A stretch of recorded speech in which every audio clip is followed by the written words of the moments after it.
it's great that you're going over all the numbers because I think it kind of really displays the importance of knowing that. But also, we had a chat in Sydney, I remember, and you were thinking about launching another product. And one thing I'd mentioned to you was to actually start to ask maybe your customers, if you have some customers, have you actually gone about, knowing your numbers? And that is something that, and also just about really launching something right from the beginning and ensuring that what you're actually launching, you've actually done the research into. And that's something that I talk about all the time because I think it's very important.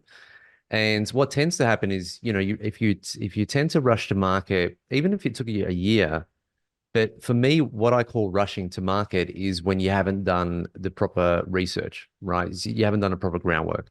So if you haven't done a proper groundwork, even if it took you 8 months, to me, you're rushing to market because you're basically not prepared, right? And you're kind of going in there and maybe didn't have as much time to put in that 7 months, but the time that you had, you didn't do the proper research.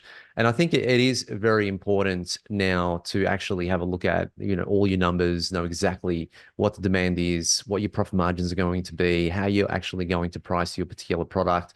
And a lot of those, I guess, a lot of those statistics that you definitely need to know in terms of just really knowing your demographic, who you're actually targeting, create a product for that actual target market, know that when you have created that product for that target market, it is obviously differentiated to anything that's out there.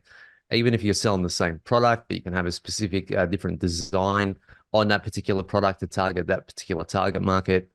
Know your actual numbers. So Paul says 40% plus. I think 40% is the absolute minimum. I think probably even you should be going for 50%. But again, the more differentiated that you actually are, the more that you can actually ask for your particular type of product also.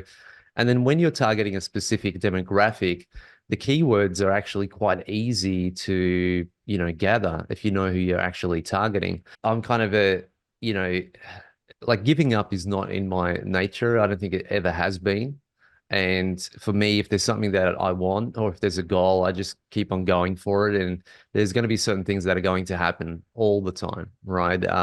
There's absolutely no doubt about it. You're always going to come across challenges. There's always going to be brick walls that you might hit your head on every now and then. That's just part of it, really. It's just part of the actual game itself. And I think every single person that I know that has succeeded has just persisted through it, right? And we talk a lot about really just kind of understanding and knowing that that is the road that you're taking, right? There is going to be certain things that happen. Amazon might deactivate your listings, or your first product might not sell as well as you thought.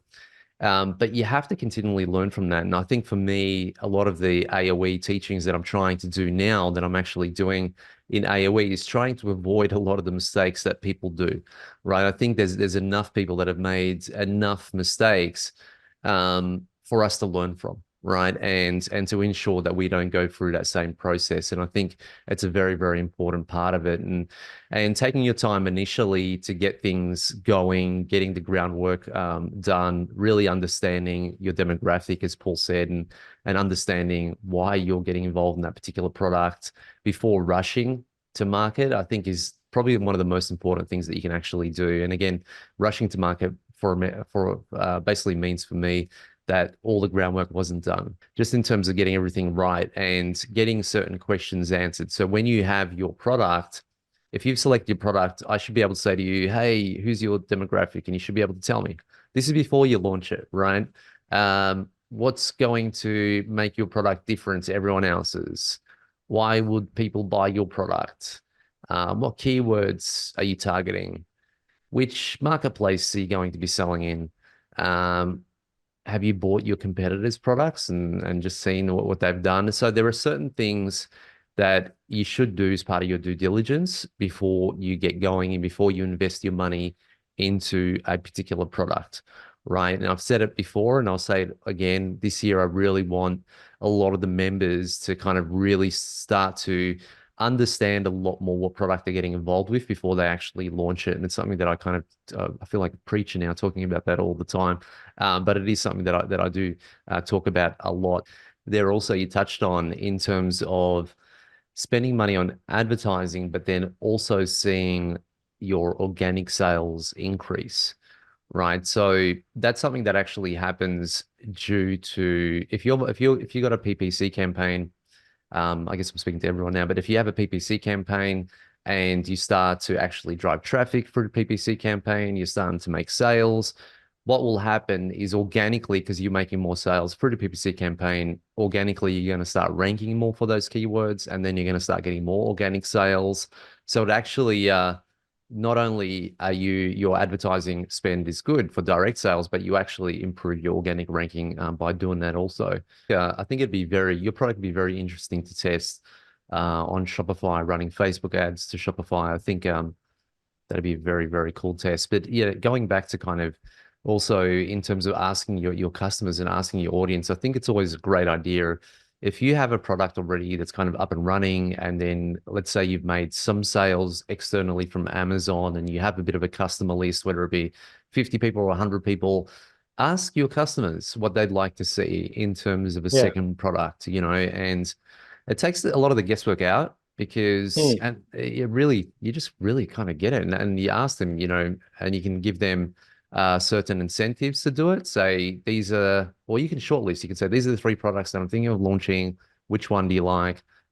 Just by voting or whatever, I can give you either Amazon gift card or I can give you the product for half the price. Great. This is Neil-Asher from the Aussie Online Entrepreneurs. I want to say a big thank you for watching this video. That video actually was from the regular Monday night Q&A session, excuse me, that I have with the members of the Aussie Online Entrepreneurs. Over 2,500 of us now, and growing, by the way. We're the fastest growing community of e-commerce entrepreneurs right here in Australia, with sales, by the way, of over $50 million. Now, if you'd like to find out more about what we do at the Aussie Online Entrepreneurs and get yourself off there and come and join us, all you need to do is go to www.aussieonlineentrepreneurs.com.au. AussieOnlineEntrepreneurs.com.au. The link for that, by the way, is underneath this video, and I will welcome you with open arms and look forward to seeing you in the next video. Till then, have a good one. Bye.